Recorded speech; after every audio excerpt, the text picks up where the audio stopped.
जय श्री कृष्ण भक्तों कार्तिक महात्म्य। सब प्रकार के विघ्नों का नाश करने वाले तथा सारी सृष्टि के पालन करने वाले श्री गणेश जी, ज्ञान की देवी माता सरस्वती जी, सब पुराणों के कर्ता श्री व्यास जी महाराज तथा गुरुदेव के चरण कमलों को नमस्कार करके भगवान की श्रद्धा और भक्ति रस में डूबे हुए कार्तिक मास की कथा का पहला अध्याय इस प्रकार है।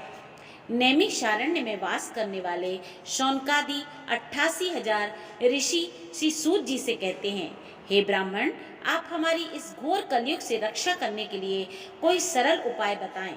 उनका यह प्रश्न सुनकर श्री सूत जी कहने लगे, हे ऋषियों, भगवान के चरणों में तुम्हारी अटल भक्ति देखकर मैं तुमसे कार्तिक महत्व की कथा अवश्य कहता हूँ, जिसके सुनने मात्र से मनुष्य के सब पाप नष्ट होकर अंत में वैकुंठ को जाता है।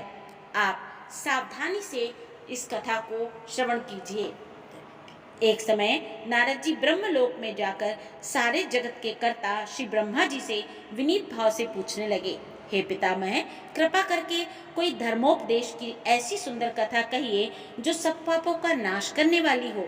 तब ब्रह्मा जी कहने लगे, हे पुत्र, भगवान के चरणों में तुम्हारी ऐसी लगन देखकर मैं तुमसे कार्तिक मास का महत्व बताता हूँ, जिसके सुनने मात्र से मनुष्य के समस्त पाप नष्ट हो जाते हैं और वह वैकुंठ का अधिकारी हो जाता है।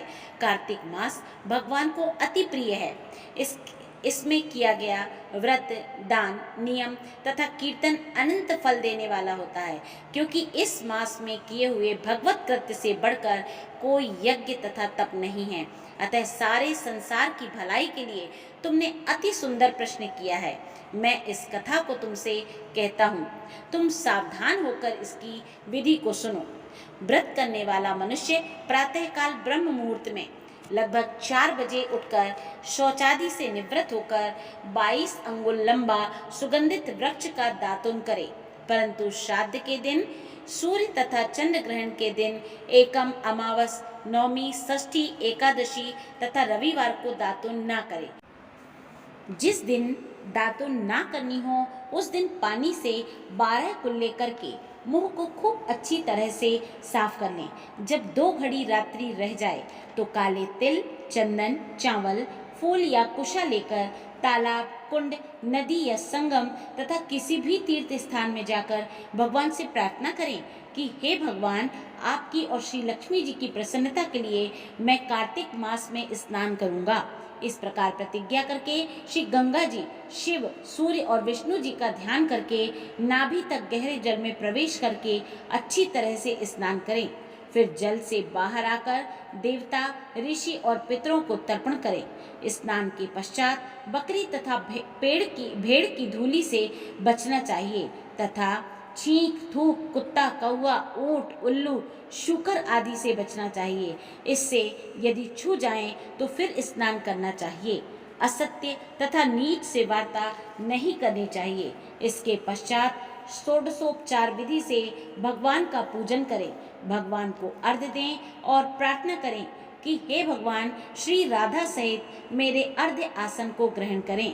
और इस प्रकार प्रार्थना करके 16 चीजें, आवाहन, पाद्य, अर्घ्य, आचमन, स्नान, वस्त्र, चंदन, अक्षत, पुष्प, धूप, दीप, नैवेद्य, तांबूल, पुंगी फल, दक्षिणा और नमस्कार कर भगवान की मूर्ति को अर्पण करके तुलसी की मंजरी से भगवान का पूजन करना चाहिए।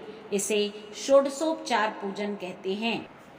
इस प्रकार से कार्तिक मास के प्रथम अध्याय में आप इस तरह से पूजन अर्चन करके भगवान विष्णु और माता लक्ष्मी को प्रसन्न कर सकते हैं।